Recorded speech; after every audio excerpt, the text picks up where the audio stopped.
My name is Russell Castagnaro. I'm the CEO of Wampei, and we believe that any business anywhere should be able to accept electronic payments regardless of whether they have a bank or not. So we have software that does that. And my experience, I started in e-commerce in 1996, where I led the team that made the first credit card website for AT&T Universal Card Services. You could actually log in to the internet if you could get a good internet connection and see your bill in real time and pay it, and it was pretty cool.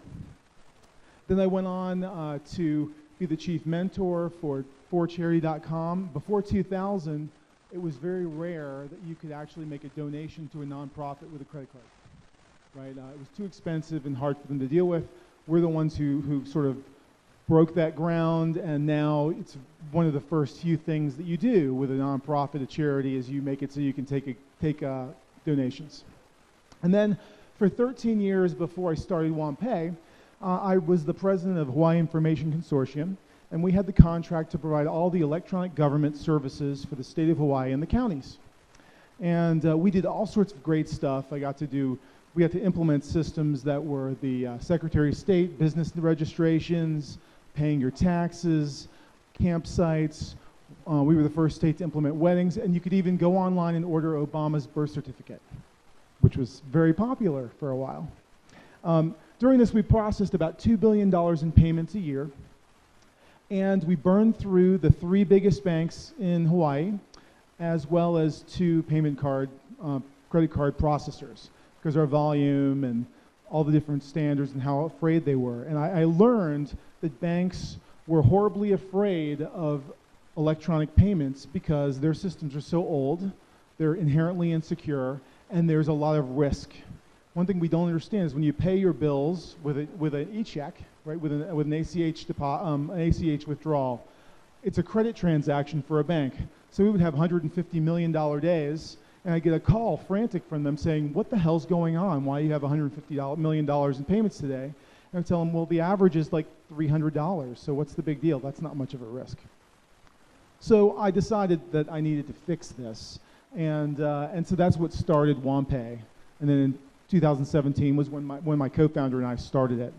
Our software is based on Bitcoin, so crypto commerce that allows, and you guys are the tribe here. You know what's good about crypto, right? The settlement's almost immediate, it's easy to use, easy to get out, all these great things. But the most important message, I think, for everyone to get is, of course, that there's never been anything anywhere near as fast, as secure, as transparent, and open to the public to use, right? Even they talk about Ripple, whether you believe it's a crypto or not, that's not meant for people to use, that's meant for industry to use, right? So, now after I learned this about like government and payments and everything, I learned a little bit more. And that was that internationally, the retail market processes 24 trillion, that's with a T, dollars annually. That's what goes through it. And of that, only 2 trillion is paid for electronically with a credit card, debit card, wire, any sort of other method. It's mind exploding that 90% of the world's retail commerce is paid for with cash. But this is the reality. It's a lot better in the United States, but it doesn't need to be. Now banks, the problem is, the reason is that this is, right, is because if you want to take an electronic payment, if you're the merchant, you have to have banking, and your customer who wants to pay you has to have banking. If either of you don't, it can't happen, because you need a third-party intermediary in between. And that's why so few transactions happen electronically. Guess what? We're past that now. Crypto allows us to get past it. Now, how many of you have actually, I saw most of you actually have some sort of cryptocurrency. How many of you actually used it to pay for something yourselves in person? Right? So let's see if this will play. No, it's not. Okay, so I've got backwards. There we go. Okay, so this won't play, but it's a real quick demo. And if any of you are interested in seeing how it works, that's what my company does. And I can show you afterwards. It takes about 45 seconds if you haven't installed the software first. If not, it takes 12 seconds. Crypto commerce is simply being able to exchange crypto for goods and services, whether it's online, in person, through an invoice, or whatever. And that's what we believe in. So there's a few things that I experienced internationally that made me sure that crypto would work and could work. And the first one was in Africa. And that was where airtime is money. So there's this MTN company, and they work in all these different African countries, more people and more square footage, more square miles than the United States, all of it. And what they do is they allow anybody with a phone that's on their network to pay anybody else in minutes. You can transfer minutes over SMS. And this was amazing. So the system, anybody who had the phone could automatically do it. I did it when I was there in Swaziland. And there was no sort of regulation. Everything was informal. And there were people already buying minutes, so why not, right? It was a super easy person-to-person method for making payments. And this is literally what it looks like without the umbrella. You go outside and you look for the person who happened to be putting on a yellow shirt or yellow or green or an orange vest with MTM on it. You go to them, you give them money, and they give you minutes. Or you give them minutes and they give you money. It's crazy. So the big merchants, they don't care. They don't want to do it because they have to they don't have real liquidity to get currency. So they don't really care. But the small merchants and the individuals love it. Love it, love it, love it. They don't have to worry about money. Everybody uses it. That's how I paid for quite a few things when I was in Swaziland. I just can't get over that anybody can be an airtime transmitter without regulation. The other end of the world was in Japan. So who's ever gone to Japan and ridden on the trains? Okay, so most amazing thing ever, treat yourself to it, go. Maybe when the cherry blossoms are going. Anyway, so the Japan East Japan Railway System has this thing called the Suica card. It's a near-field communications payment card. And the whole idea is they have 6 billion riders a year. And so anything that slows down a rider is a horrible thing. When you ride there, 1 minute delay screws everything up. So they hardly ever have even a 1 minute delay. It's unthinkable when you come from the United States until you've experienced it. So it was really easy to use. Well, it turns out that these rail stations put our best malls to shame. They're amazing. So all the rail stations, the stores wanted to start taking it too, then the taxi cabs, then the 7-Elevens. Pretty amazing. The thing about JR East is that they, of course, bankrolled it all. It's all centralized. It's not crypto. It's essentially a value card, so very little regulation that they have, but they provide liquidity. So they have a way you can buy in and cash out your minutes.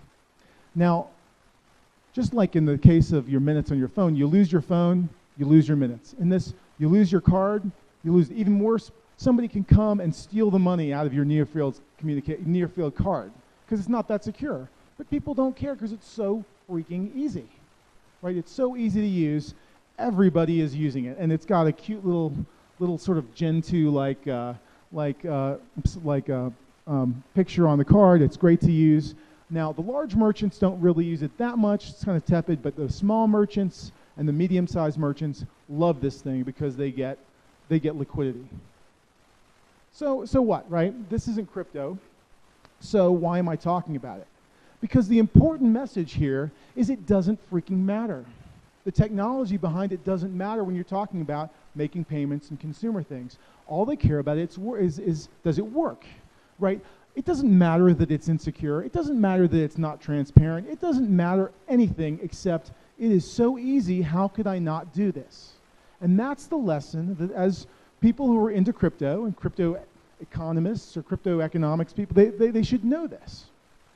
And we have committed the ultimate sin in our crypto industry, right? And that is the sin of confusing what is supposed to be a payment system for an investment, right? With whoever's talking about it, if they're interested in expanding on the fear, uncertainty, and doubt, if you're asking about payments, they'll talk to you about investments. If you're asking about investments, they'll talk to you about payments, right? It's very confusing, and even today I heard things that were clearly wrong, right?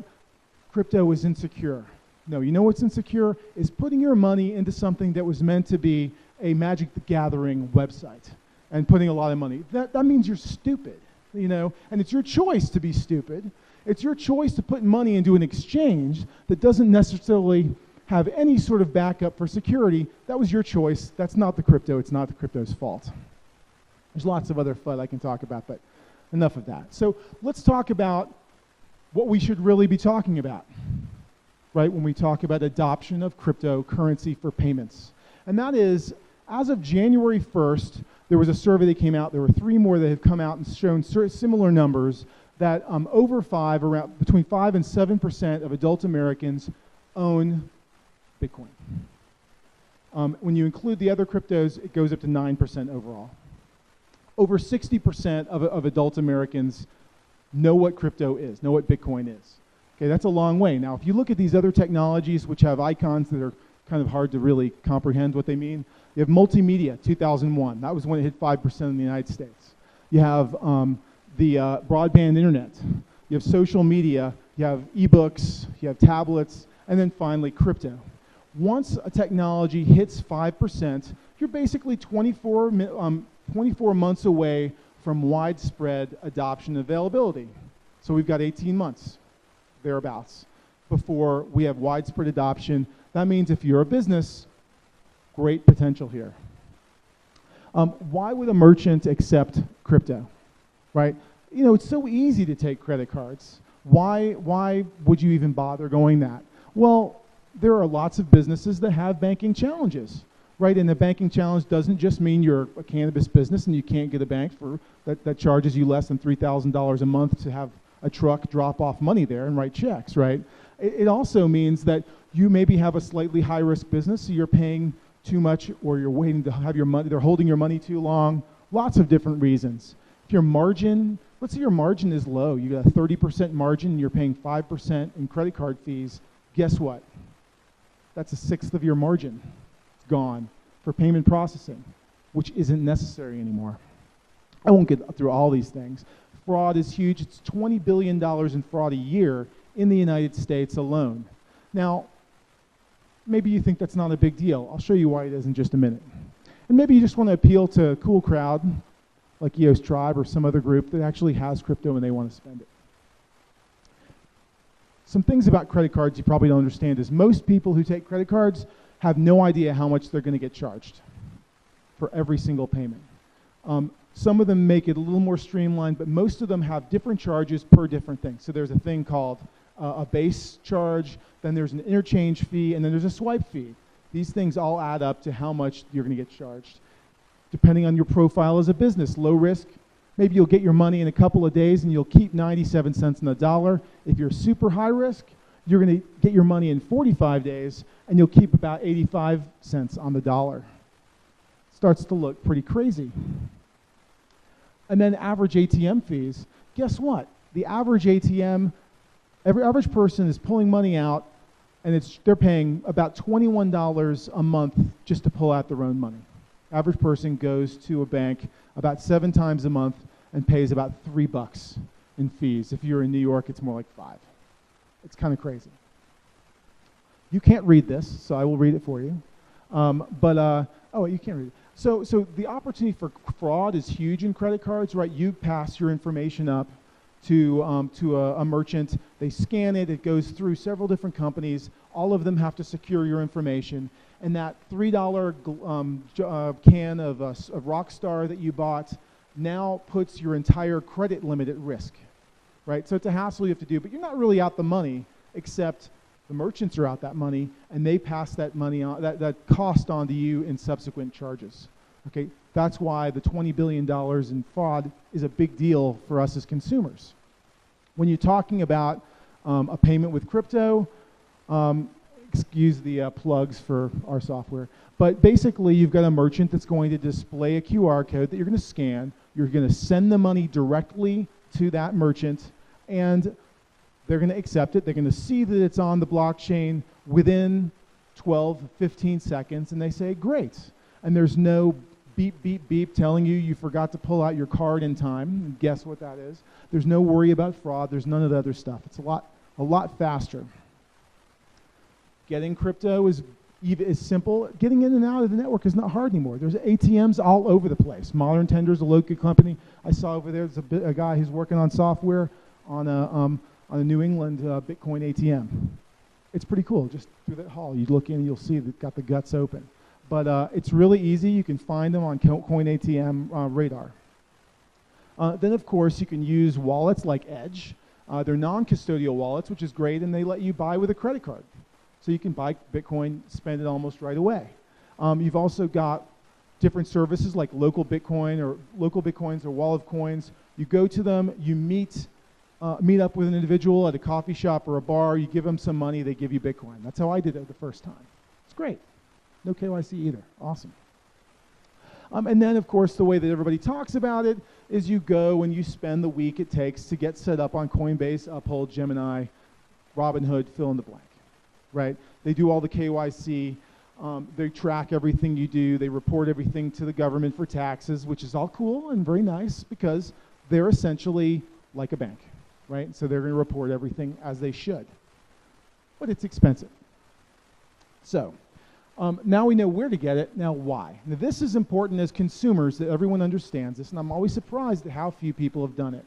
Who is it has paid for anyone for something from a non-custodial wallet before? Okay. So you are in control of your mining fees. In other words, the fee that you pay for the network. Now, when you're at an exchange, the exchange wants all the funds to confirm in the next block. So they pay a lot more than you would as an individual. That's important to keep in mind. It's slower to send from an exchange because they put all the transactions together, and then they wait until they have enough, and then they send them. So it doesn't even get to the pool right away. You have to wait for them to send everything. So it may add between 1 and 5 minutes to a transaction actually being sent to the blockchain. You don't have direct control over the funds. You don't have your keys. Somebody breaks in, gets control of the keys, you've lost your money. If you didn't make sure that that exchange has some sort of countermeasures, has some sort of guarantee that it's insured, you can say goodbye to your crypto. You're, of course, being tracked. But most importantly, and this is what I talked about, is the fee difference. So in a very low trading situation, I compared how much it costs for me to send money from Uphold, about the same amount of money, and how much it costs to send from my personal wallet. So to send it from Uphold, it costs 40 cents. To send it from I think that was from CoPay, it cost me 4 cents. Okay, so about 10x. On a low trading day. On a high trading day, it can be closer to 50 times. Okay? So in November or in December, people said, oh, it cost me $25 to send crypto. Well, yeah, that was because they were sending it from an exchange, right? And the exchange has an exit fee. So in this case, the 40 cents, about 28 cents of that was to get it out of the network, and about 14 cents was because they wanted it to confirm on the next block. So you don't have control of that when it's not on your own wallet. In the e-commerce world, in the payments world, money doesn't settle until the next day or after that. You know what super economy is in the Bitcoin world? 4 hours.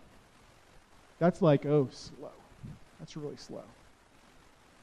And then the last thing I want to mention is volatility. So as far as when you're talking about using cryptocurrency, merchants are like, oh, this volatility thing, I hear that it could go up and down 20% in a day. Or in an hour. By the time it's settled into your account, you've lost 20% of your value. And this is obviously hyperbole. It's not really the way it works. Maybe you see up and down 5, 7%. But volatility is both ways.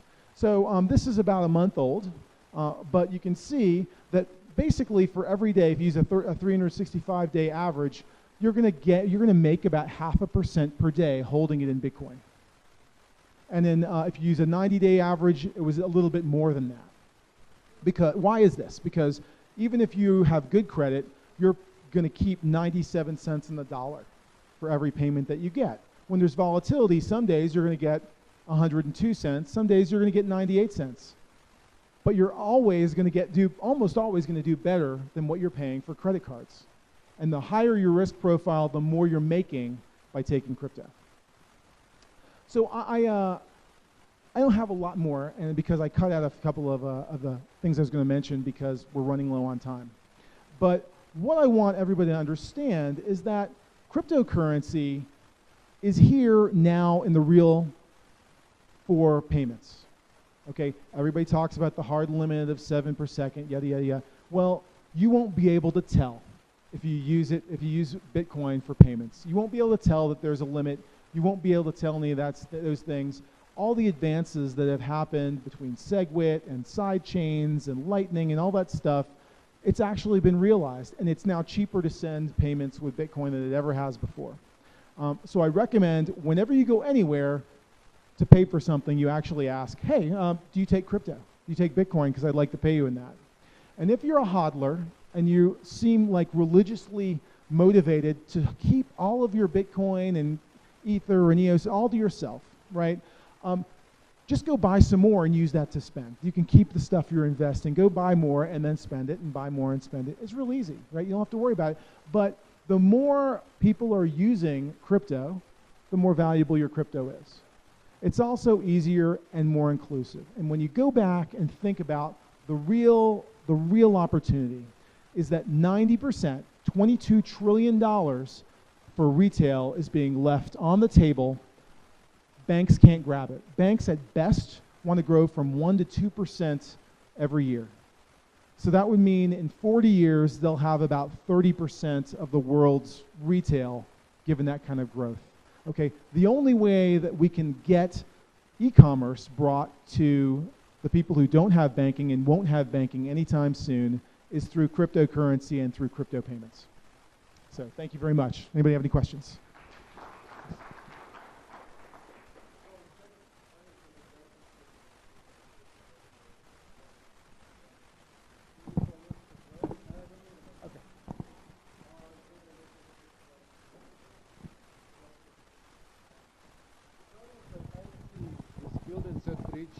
Between cryptocurrency and traditional financial sector, right? They don't want us to build that bridge. They don't want us to. I mean, they don't want us to build that bridge because that will undermine their authority. So the problem is, if you try to build that bridge, and you don't want people in black breaking down your door and handcuffing you, because that's what will happen in US. Right, so you can possibly do those projects in other jurisdictions, but the reality in the United States is that all those laws, are stacked up against us doing this, right? So we have to play in our sandbox, and as long as we are playing in our own sandbox with crypto, and we don't come, in the real financial world, we don't start building that bridge, we are kind of left alone, more or less, but you can get in trouble. So that's my point.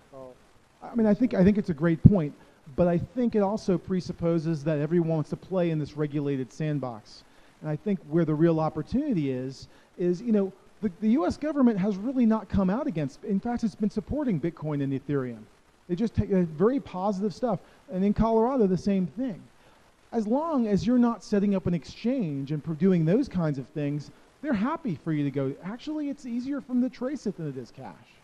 So the government's not against people using it. And from the bank standpoint, listen up. If there are any banks that were thinking and smart about it, banks were cut out. Most banks have been totally cut out of credit card transactions. Commerce is not part of what banks do anymore because people don't do checks.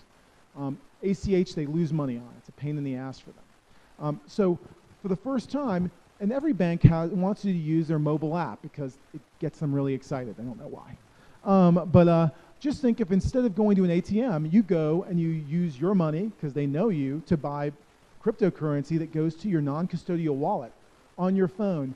They now have a way of getting ATM level revenue, by letting you buy Bitcoin from them, which they're, by the way, exempted from all money transmitting laws in every single state. There's a huge money potential for banking if they'll open up their eyes and realize that their known customers, they could buy and use it, and they'll be getting the revenue from that. So we are a US company, a block producer, and one of the projects that we are developing is a wallet application, right? And a custodial wallet. Yes. Yeah. And we cannot release it as a US company for legal reasons, because you need to buy a transmitter license for every state where you have customers. That's a regulation. And it's, we are talking about... Why do you need custody of that wallet? We don't. So if you didn't have custody of that wallet, you wouldn't need a money transmitter's license.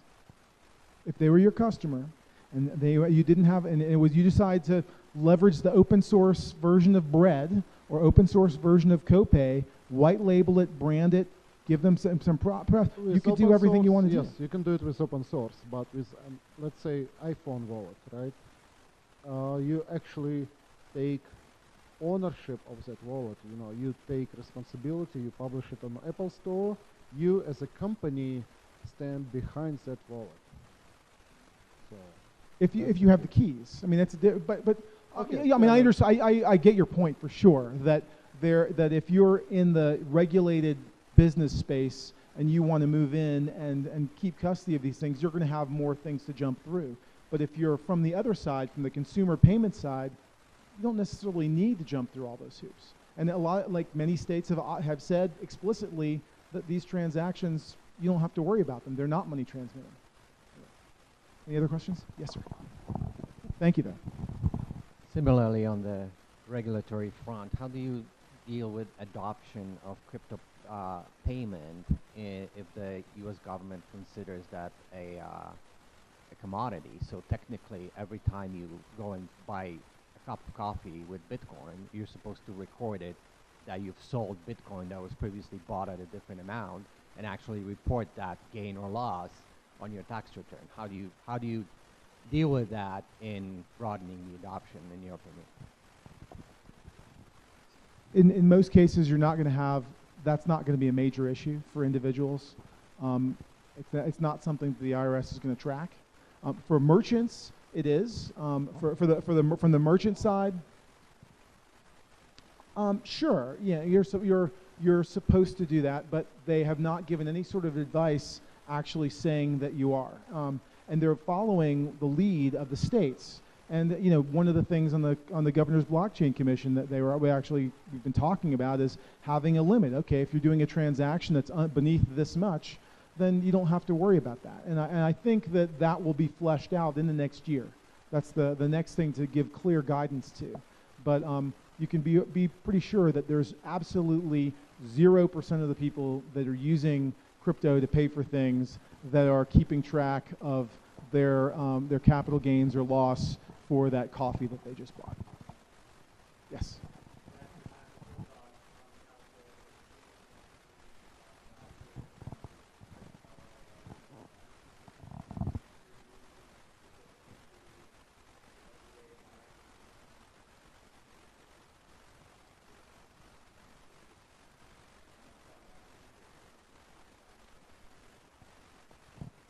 Yeah.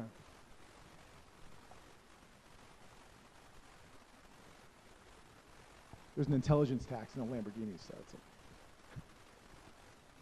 Any other questions? Thanks a lot. Thank you, Russell.